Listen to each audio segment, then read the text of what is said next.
नमस्कार दर्शकों, स्वागत है आप सभी का हमारे इस YouTube चैनल एस्ट्रो सच पर। नाभि शरीर का एक ऐसा स्थान है जो सबसे अधिक गोपनीय और सबसे अधिक खास मानव शरीर में बताया गया है। बल्कि ऐसा कहा जाता है कि जब भी कोई बच्चा माँ के पेट में जन्म लेता है तो सबसे पहले उसकी नाभि ही बनती है, अपनी माँ की नाभि से ही में कनेक्ट होता है।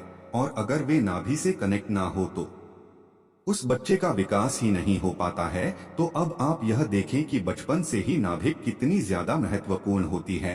लेकिन जैसे जैसे समय आगे बढ़ता है, बीतता है, सभी लोग इस नाभि के बारे में बिल्कुल ही भूल जाते हैं। तो दोस्तों, आपको बता दें कि नाभि केंद्र ही सबसे अधिक महत्वपूर्ण बताया गया है सांसारिक सुखों के लिए, धन संपदा के लिए, सुख और वैभव के लिए। बल्कि इस पृथ्वी पर जितने भी सुख मौजूद हैं मैं केवल भी के माध्यम से ही पाए जा सकते हैं। तो दोस्तों, आज के इस वीडियो में कुछ बड़े ही ज्यादा खास जानकारी के बारे में हम आपको बताएंगे, जिसे अब बिल्कुल ध्यान से सुनकर सभी बातों को समझ लें। लेकिन उससे पहले भगवान शिव को नमस्ते कर ले। वीडियो को लाइक करके कमेंट बॉक्स में ओम नमः शिवाय लिखकर और हर हर महादेव लिखकर। तो दोस्तों, आपको बता दें कि नाभि स्थान है जिसे मणिपुर चक्र कहा जाता है, यानी कि नाभि से 2 उंगली ऊपर मणिपुर चक्र होता है, जो कि अग्नि तत्व का स्थान है। और तंत्र में इस चक्र को सबसे एक महत्वपूर्ण इसलिए बताया जाता है क्योंकि यह चक्र के कारण सुख, संपत्ति, वैभव और इस दुनिया में जितने भी सुख मौजूद हैं केवल इसी चक्र के माध्यम से प्राप्त होते हैं। जिन लोगों के जीवन में धन की बहुत ही ज्यादा कमी होती है, कर्जे में हमेशा से ही रहते हैं और बहुत ज्यादा मेहनत भी करते हैं, लेकिन फिर भी उन्हें धन प्राप्त नहीं हो पाता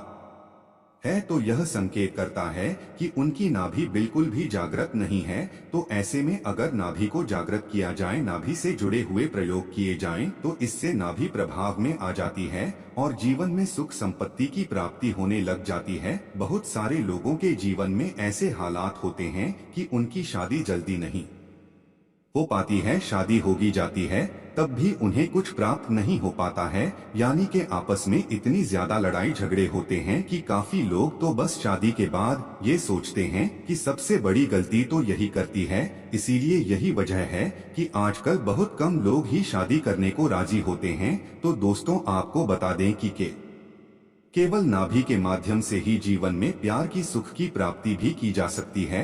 अगर आपकी शादी नहीं हो पा रही है या फिर शादी के बाद बहुत ज्यादा अड़चने आती हैं, आपस में लड़ाइयाँ बहुत ज्यादा अधिक होती हैं, तो ऐसे में नाभि का इस्तेमाल करके आप अपने जीवन को सुखमय बना सकते हैं। तो सबसे पहली चीज तो आपको यह ध्यान रखनी है कि जैसे काफी लोग होते हैं, नहाते हैं, रोजाना नहाते हैं, लेकिन फिर भी नाभि को बिल्कुल भी साफ नहीं करते हैं। अगर आप अभी अपनी नाभि को क्या करेंगे तो उसमें निश्चित ही आपको बहुत ज्यादा अधिक गंध मिलने वाला है। और अगर नाभि गंदी रहती है तो ऐसे में जीवन में तो खाने लग जाते हैं, धन की कमी होने लग जाती है आपस में, यानी के पति पत्नी जो है उनमें आपस में प्यार नहीं हो पाता, एक दूसरे के प्रति सम्मोहन, आकर्षण बिल्कुल ही समाप्त हो जाता है। यहाँ तक कि पति पत्नी में इतनी आपस में ऐसे लड़ाई हो जाती है कि एक दूसरे को देखना तक पसंद नहीं करते हैं। एक दूसरे को देख भी लेते हैं तो पूरा दिन ही एक दूसरे का खराब करने लग जाते हैं, एनसीबी एक दूसरे से भागते हैं। तो आप सबसे चीज इस बात का ध्यान का करें कि जब भी आया करें तो नाभि को अवश्य ही साफ किया करें। दूसरी चीज यह है कि अगर आप अपने जीवन में प्यार, सम्मोहन और आकर्षण को कई गुना अधिक बढ़ाना चाहते हैं तो नाभि भी आपको चंदन का तिलक रोजाना ही लगाना चाहिए, क्योंकि चंदन भगवान कृष्ण की प्रिय वस्तु है, जिसे भगवान श्री कृष्ण भी रोज अपनी नाभि में लगाते थे। और कई मंदिर में तो आज भी भगवान श्री कृष्ण की नाभि में चंदन का तिलक अवश्य ही लगाया जाता है। तो आप यह देखें कि जब स्वयं भगवान श्री कृष्ण चंदन का तिलक लगाते थे तो कितना अधिक लाभप्रद हो सकता है। इसको लगाने से जीवन में सुख समृद्धि बढ़ती चली जाती है। जिन लोगों को आप चाहते हैं कि आपकी जिंदगी में आए, वे आपके जीवन में आते ही चले जाते हैं, बढ़ते चले जाते हैं और बिल्कुल आपकी बात मानने लग जाते हैं। नाभि में चंदन का तिलक, इस बात का ध्यान रखा करें कि आप एक चंदन की लकड़ी लेने, एक पत्थर लेने और उस पर रोजाना केसकर इस तिलक को बस आपको लगाना है। आपको यह भी बता दें कि मार्केट में पिसा चंदन तो मिल जाता है, लेकिन यह बिल्कुल मिलावट वाला होता है। तो मिलावट वाली चीज का इस्तेमाल आपको बिल्कुल बिल्कुल भी नहीं करना है, चंदन का तिलक नहीं मिलता है तो सबसे उत्तम सबसे ज्यादा प्रचंड चंदन का इत्र बताया जाता है। चंदन का इत्र, चंदन का पेस्ट रोजाना नहाने के बाद अगर नाभि में लगा लिया जाए तो इससे समस्त प्रकार के कष्ट बिल्कुल दूर हो जाते हैं। और इस बात को स्वयं भगवान श्री कृष्ण ने कहा है। संपूर्ण शास्त्रों में की लकड़ियों में केवल चंदन की लकड़ी सर्वश्रेष्ठ है और इसे आपको अपनी नाभि में घिसकर लगाना चाहिए। केवल घिसा हुआ चंदन जो आप स्वयं अपने हाथों से खींचते हैं वही लाभप्रद हो सकता है। अब दूसरी चीज यह है कि अगर आपके जीवन में बहुत ज्यादा अधिक शत्रु होते हैं तो आप इस बात का ध्यान रखें कि नाभि के माध्यम से आप अपने शत्रुओं को भी शक्तिहीन कर सकते हैं। अब यह करना किस प्रकार है, इसके लिए आपको 4 गेंदे के फूल लेने हैं और 4 ही चमेली के फूल आपको लेने हैं। इन सभी चीजों को एक साथ पीसकर, यह बात ध्यान दें क्योंकि पत्थर पर ही आपको इन्हें पीसना है और इनका पेस्ट बनाकर एक डिब्बी में तैयार करके रख लेना है।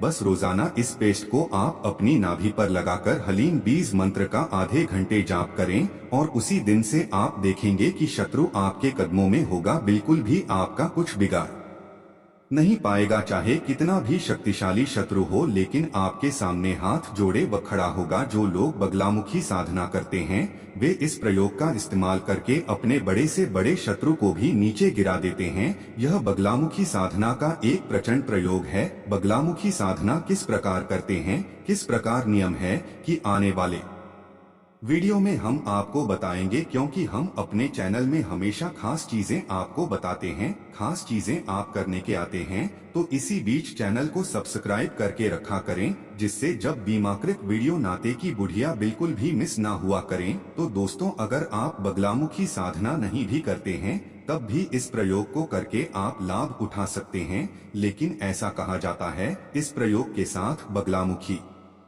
साधना को चलाया जाए, किया जाए तो बड़े से बड़ा शत्रु भी हाथ जोड़कर आपके कदमों में स्वयं ही उसे बैठा हुआ देख लेंगे। स्वयं भगवान श्री राम ने बगलामुखी साधना करके ही रावण जैसे योद्धा को भी मार गिराया था। तब आप यह देखें कि बगलामुखी साधना कितनी अधिक प्रचलन और प्रभावी है, तीव्र है। या महाविद्याओं में बताई जाती है कि शत्रु के बिल्कुल काल को ही भुला देती है।